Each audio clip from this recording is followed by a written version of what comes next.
سے جو مفرور تھا افراہیم ریحان عرف افی،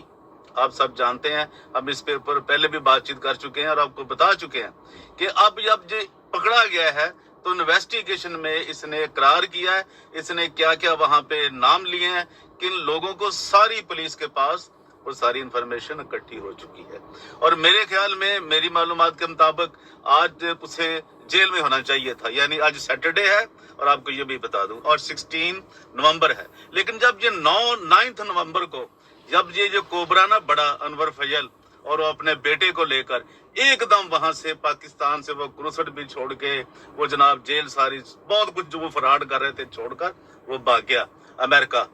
تو یہ کیا ہوا؟ اگر یہ بھی پولیس کے ہی مخبروں نے، جو کہ آپ اگر یہ بھی سمجھتے ہیں کہ تھانہ نصیر آباد کی پولیس نے، حاجی غفار نے 1.5 کروڑ روپیہ لے کر ان کو بیگنا لکھا تھا 2 بندوں کو، تو آپ کو بتا دوں پولیس کی گواہی نہیں گواہی ہوتی کوئی بھی، یہ طے ہے۔